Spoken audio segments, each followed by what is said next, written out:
Quando se trata de monarcas antigos, Hollywood nos fez acreditar que essas pessoas tinham corpos perfeitos e inteligência inabalável. Quando você se aprofunda nas páginas da história, descobrirá uma verdade diferente, uma que revela as reais dificuldades dos monarcas do passado. Essas figuras régias, retratadas como impecáveis, na realidade enfrentavam desafios de saúde e frequentemente tomavam decisões obscurecidas pelos efeitos da consanguinidade. Desde o reinado conturbado de Christian VII da Dinamarca, conhecido como o Rei Louco, até o governo da Rainha Ana da Grã-Bretanha, cujo legado foi marcado pela obesidade, existem muitos segredos sobre os monarcas antigos dos quais não temos a menor ideia.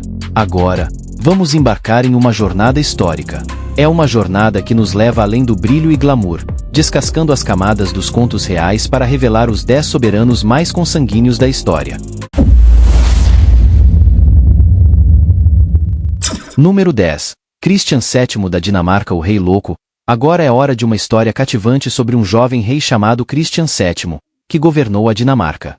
Ele era um rei especial, mas não de uma forma boa. Veja, sua árvore genealógica era como um quebra-cabeça com muitas peças que se encaixavam, mas eram muito próximos, como primos que se casaram entre si. Christian nasceu com alguns problemas por causa desse quebra-cabeça familiar. Ele tinha problemas de saúde e de pensamento. Sua infância não foi muito feliz porque os adultos ao seu redor queriam ter poder, então não cuidaram bem dele. Quando Christian VII se tornou rei, as coisas ficaram ainda mais interessantes. Às vezes ele agia como um rei normal, mas outras vezes agia de forma estranha, e as pessoas até o chamavam de Rei Louco. Ele se casou com uma mulher chamada Caroline Matilda, mas não foi um casamento feliz, era como se ambos estivessem presos em uma situação difícil. A parte mais emocionante da vida de Christian foi sua amizade com um médico chamado Johann Friedrich Struensee.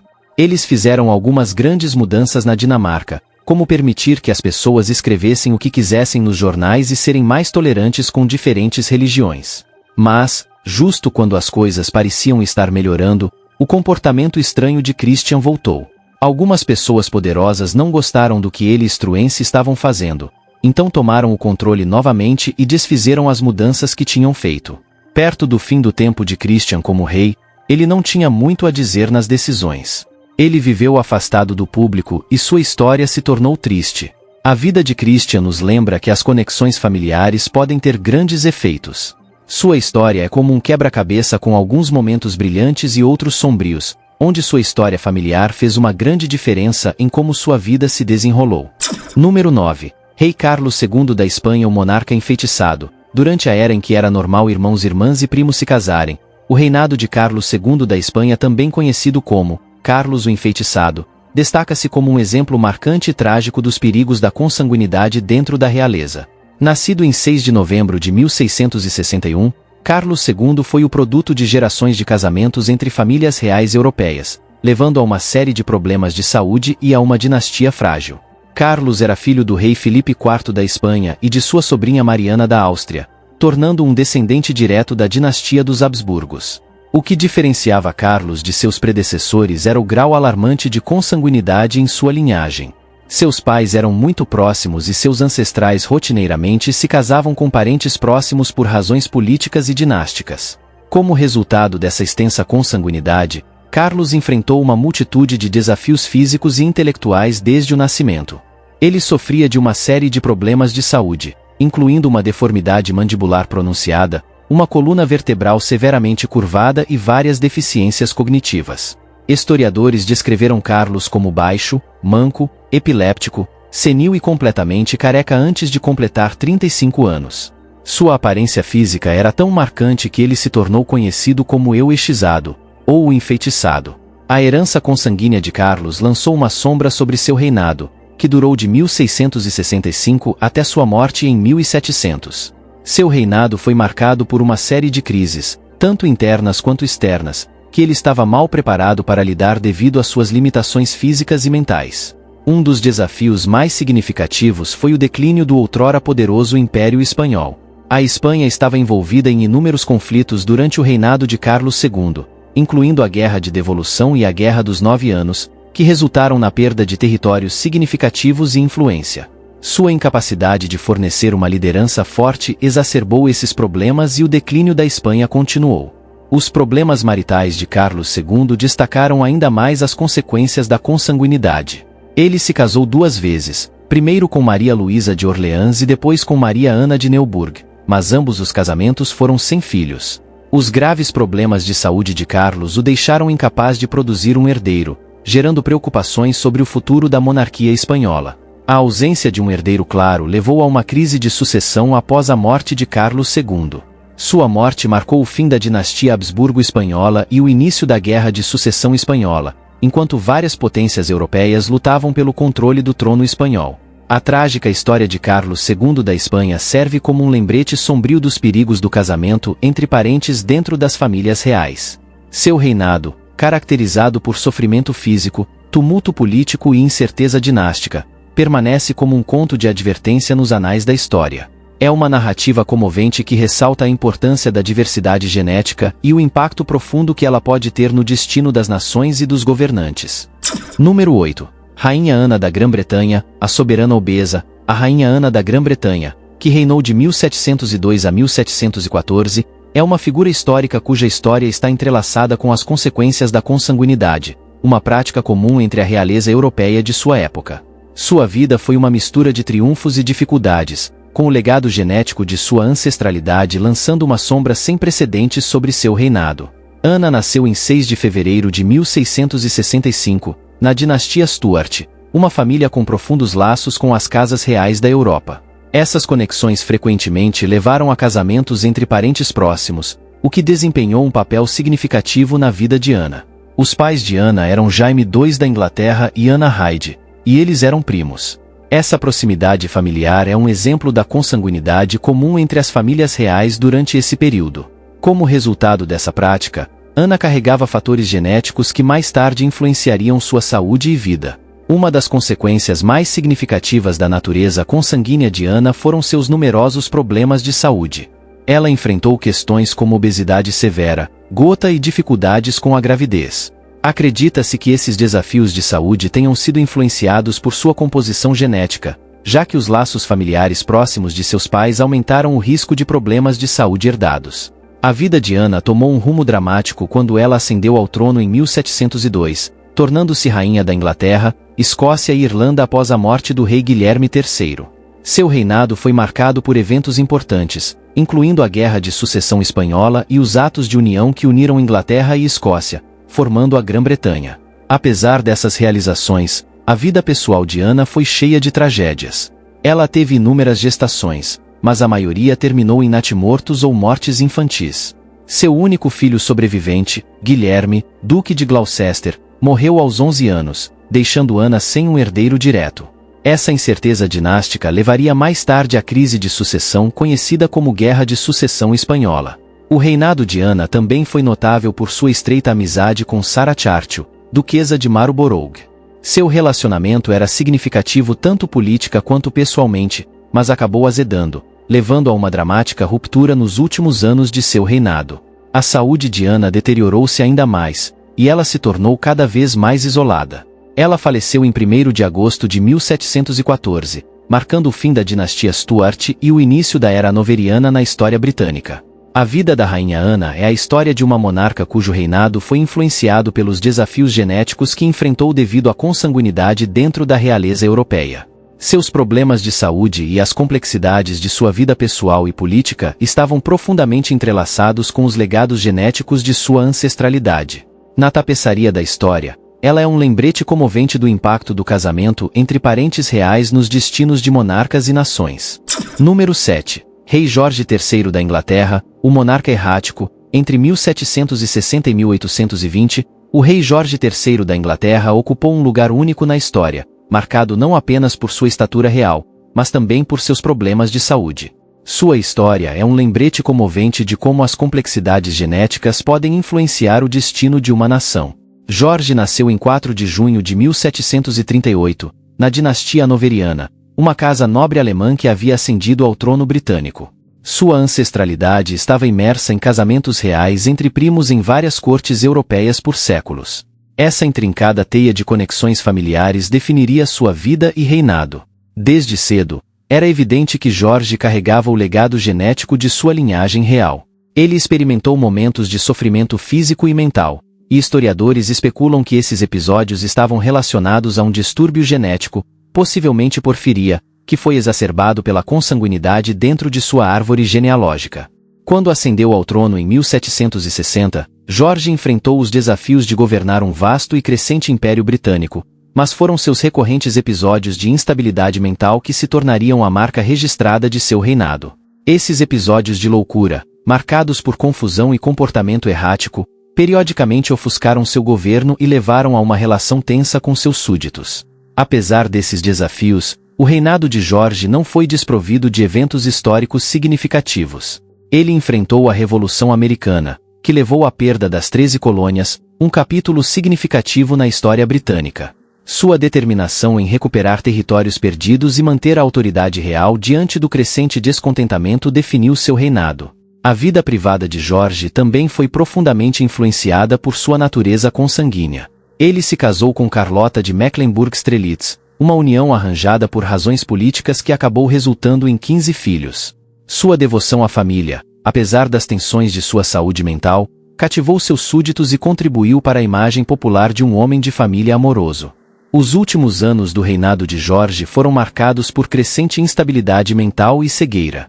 Ele se afastou da vida pública e o príncipe regente, seu filho, assumiu as responsabilidades de governo. Em 1820, Jorge faleceu. Hoje, a história do rei Jorge serve como um exemplo vívido da intrincada teia de genética, poder e história que definiu a realeza europeia.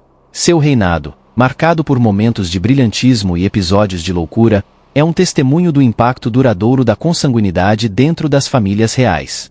Na grandiosa tapeçaria da história, seu legado é um lembrete comovente de que até mesmo os mais poderosos monarcas não estão isentos das complexidades genéticas que moldam seus destinos. Número 6. Henrique VI, o rei indisciplinado, tinha um caso diferente dos outros monarcas com casamentos familiares. Henrique VI, filho de Henrique V e Catarina de Valois, enfrentou desafios desde o início devido à sua natureza consanguínea. Embora Henrique V fosse de sangue real, Catarina de Valois não era, mas a família de Catarina tinha uma longa história de casamentos entre parentes próximos, e essa linhagem materna logo se refletiu em Henrique VI. Desde o início, Henrique VI enfrentou desafios devido à sua natureza consanguínea. Sua saúde física era motivo de preocupação, marcada pela fragilidade e vulnerabilidade a doenças. Foi seu bem-estar mental que definiria seu reinado. Ele apresentava episódios de instabilidade mental, que muitos historiadores atribuem às consequências genéticas da consanguinidade. Sua doença, consistente com um diagnóstico de esquizofrenia, roubou-lhe a personalidade, a coroa, a esposa, o único filho e a vida. Os desafios de saúde de Henrique também levaram a guerras civis, historicamente conhecidas como as Guerras das Rosas. Esta foi uma luta pela coroa inglesa entre a Casa de Lancaster, representada por Henrique, e a Casa de York, que deixou a Inglaterra devastada. As dificuldades que Henrique VI enfrentou como monarca com genética consanguínea foram ainda agravadas por sua personalidade. Ele era frequentemente descrito como uma alma gentil e piedosa, inadequada para a política implacável de seu tempo. Aos 31 anos, Henrique experimentou os piores momentos de sua vida. Ele de repente ficou mudo e não respondia. Depois disso, ele ficou apático, com deterioração da capacidade, motivação, interesse e cuidado pessoal, além de alucinações e delírios religiosos. Isso levou a conflitos internos e ameaças externas à coroa. Um dos desafios mais significativos do reinado de Henrique foi sua relação com a França. Suas conexões maternas com a dinastia Valois inicialmente lhe deram uma reivindicação ao trono francês, levando à Guerra dos 100 Anos. Sua inação e indecisão nesse conflito enfraqueceram a posição da Inglaterra e semearam a discórdia dentro de seu reino. À medida que o reinado de Henrique progredia, as Guerras das Rosas se intensificaram, com facções rivais lutando pelo controle. Seus períodos de instabilidade mental deixaram um vácuo de poder, que nobres ambiciosos procuraram explorar. O conflito culminou em sua deposição em 1461, efetivamente encerrando seu primeiro reinado. Embora ele tenha recuperado brevemente o trono em 1470, seu segundo reinado foi marcado pela instabilidade e sua eventual captura. Henrique VI morreu em circunstâncias misteriosas na Torre de Londres em 1471, marcando o fim de sua vida tumultuada. Número 5. Tutancâmon, o faraó da Bengala, Quase todo mundo já ouviu falar de Tutancâmon, que viveu entre 1342 a.C. e 1325 a.C. Ele foi um faraó egípcio que se tornou uma celebridade mundial porque ninguém roubou sua tumba. Os tesouros e a maldição em torno de seus restos mortais capturaram nossa imaginação, mas há mais sobre Tutancâmon. Como um personagem de uma história antiga, Tutancâmon não era como outros faraós. Ele não cavalgava galantemente em carruagens, pois suas pernas não eram fortes e robustas. Ele dependia de uma bengala para apoiar seus passos frágeis, um símbolo de sua luta oculta. Por quê? Você pode perguntar. A resposta está na notável, mas trágica, história de seus pais. Os pais de Tutancâmon não eram como casais comuns. Eles eram irmãos, ligados não apenas pelo amor, mas pelo sangue, tão próximos quanto as próprias areias do deserto. Esta prática de casar dentro da família, tão comum quanto as águas do Nilo, era uma forma de os faraós manterem sua linhagem real pura e ininterrupta. Isso trazia consigo um pesado fardo, o risco de consanguinidade. O casamento de seus pais lançou uma longa sombra sobre sua vida, uma sombra que eventualmente se manifestaria em seus próprios ossos. À medida que crescia, tornou-se evidente que Tutancâmon não era como outras crianças. Seu pé esquerdo apresentava sinais de necrose, uma palavra assustadora que significa a morte de tecido. Era como se uma maldição tivesse se instalado em seu membro, dificultando sua caminhada. Este jovem faraó, que possuía todo o poder do Antigo Egito, mal conseguia se mover sem ajuda. Para apoiar seus passos frágeis, os arqueólogos descobriram mais de 100 bengalas dentro das câmaras de sua tumba, um testemunho de sua luta. Mas não eram apenas suas pernas que carregavam o peso de sua linhagem. A genética molecular e a magia da tomografia computadorizada revelaram a verdade oculta em sua múmia.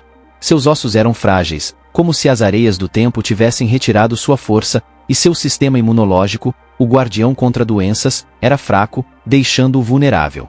Embora Tutancâmon possuísse todas as riquezas e esplendor do Egito, ele não desfrutava do poder que detinha. Ele era apenas uma jovem alma em um mundo antigo, onde seu legado genético, resultado do amor entre irmão e irmã, determinou o curso de sua existência.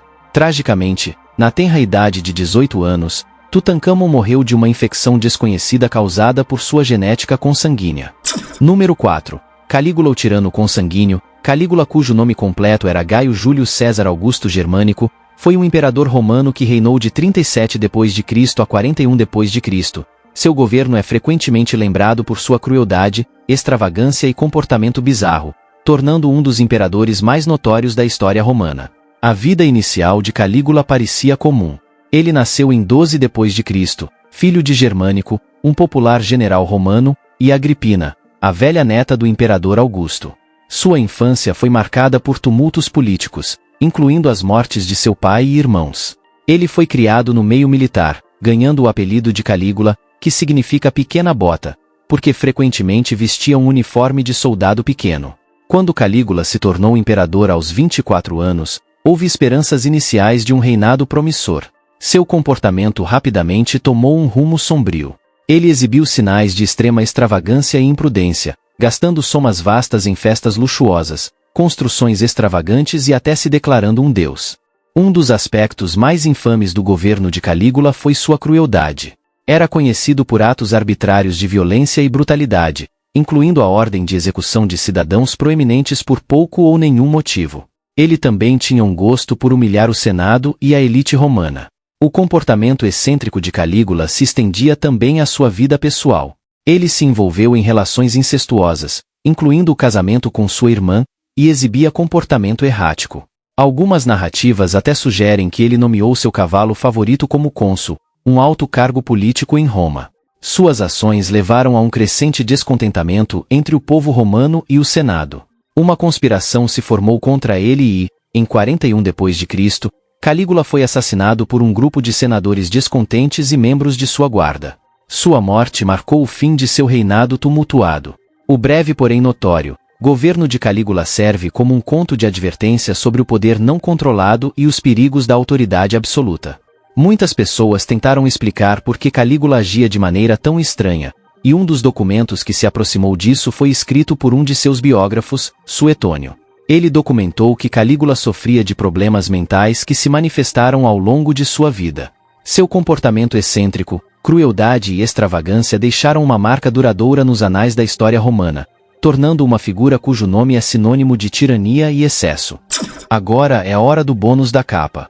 Se você chegou até aqui e está gostando, deixe seu like. Entre essas 6 figuras reais, um homem se destaca com uma aparência incomum, embora distintamente humana.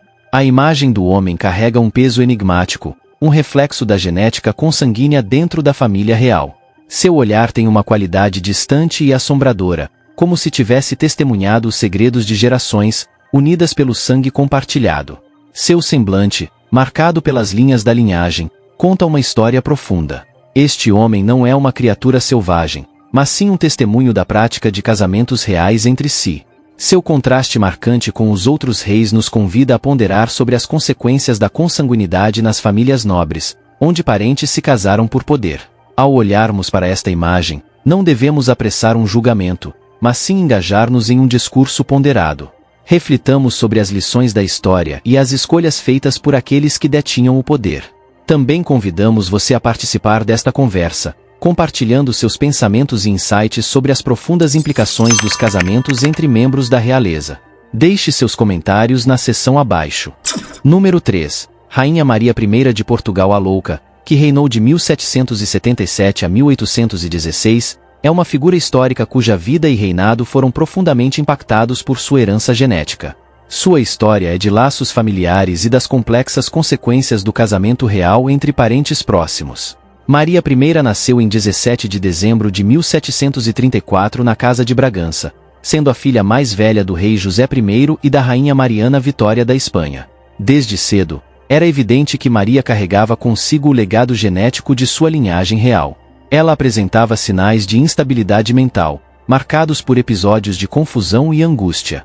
Essa fragilidade de sua saúde mental se tornaria uma característica definidora de seu reinado. Em 1777, Maria ascendeu ao trono de Portugal, um reino que já enfrentava os desafios da expansão colonial e das reformas políticas.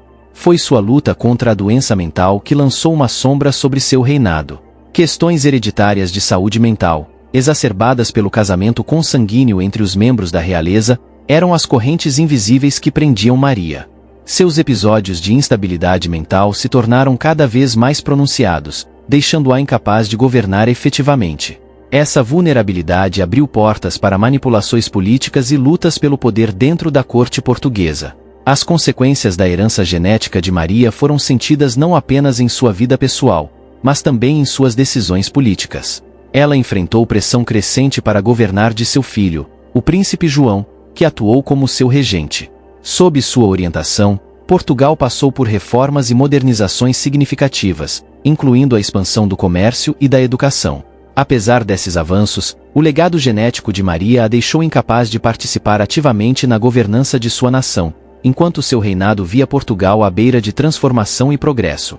Em 1816, o reinado de Maria chegou ao fim com sua morte, mas o impacto de sua herança genética permaneceu nos anais da história.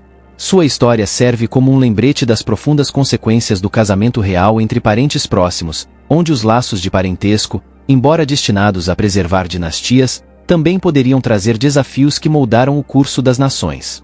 Número 2. Rei Frederico Guilherme II da Prússia, viveu um rei cuja vida foi marcada pela prática incomum de casamento entre parentes dentro de sua própria família. Este rei foi Frederico Guilherme II, e seu reinado foi marcado por um legado genético que teve consequências de longo alcance. Frederico Guilherme II nasceu em 1744 na Casa de Hohenzollern, uma dinastia nobre com uma longa história de governar a Prússia. Como jovem príncipe, ele estava destinado a herdar o trono, mas pouco sabia que a história de casamentos entre parentes de sua família moldaria sua vida de maneiras inesperadas. O que aconteceu foi que a árvore genealógica de Frederico era uma teia de casamentos consanguíneos. Seus pais eram primos de primeiro grau, e esse padrão se estendia aos seus avós e além.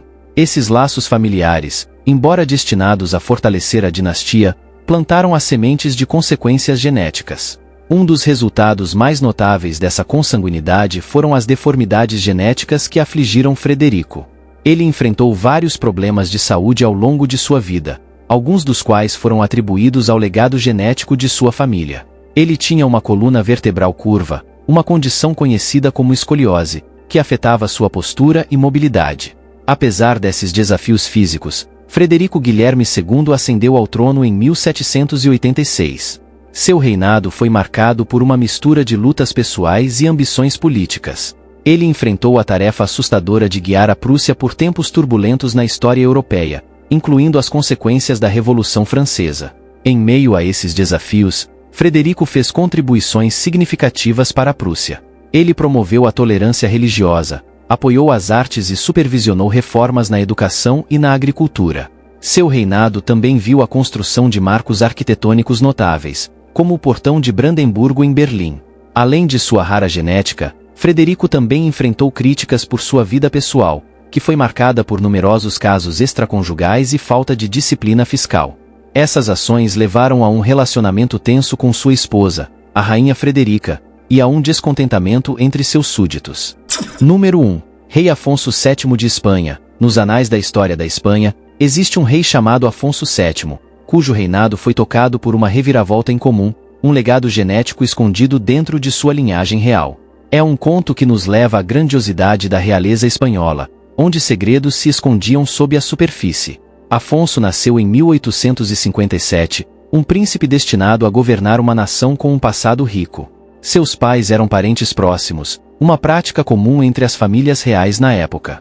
Essa proximidade familiar, embora destinada a preservar a linha real, carregava consigo uma consequência oculta: o risco de consanguinidade. Como jovem rei, Afonso enfrentou o peso das expectativas e as sombras de sua herança genética. Seus ancestrais praticaram esses casamentos próximos por gerações, e o impacto começou a se revelar em sua própria vida. Uma das consequências mais notáveis foi sua saúde. Afonso lutou com várias doenças ao longo de sua vida, muitas vezes deixando-o em um estado enfraquecido.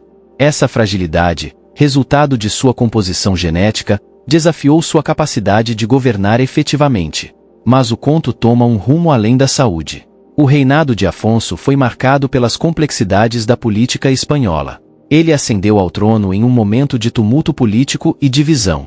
Seu desafio era trazer estabilidade à sua nação, mas seu legado genético acrescentava complicações. O casamento foi outra área onde sua herança genética desempenhou um papel. Ele se casou com sua prima Maria Cristina da Áustria, continuando a tradição de casamento entre parentes reais. Essa escolha, embora destinada a fortalecer alianças, levantou preocupações em alguns setores. Apesar desses desafios, Afonso XII trabalhou diligentemente para unir seu país. Ele procurou reconciliar facções políticas, reconstruir a economia e implementar reformas necessárias. Sua dedicação e esforços começaram a lhe render o respeito e a admiração de seu povo. Mas, como a história muitas vezes nos lembra, o conto teve uma virada inesperada. A vida de Afonso foi interrompida em uma idade jovem, deixando seu legado inacabado. Ele morreu em 1885, deixando a Espanha em luto e seu jovem filho, Afonso XIII, para herdar o trono. Obrigado pela sua companhia. Aproveite e clique em um dos cards da tela para assistir a mais um vídeo. Não se esqueça de deixar o like e se inscrever no canal.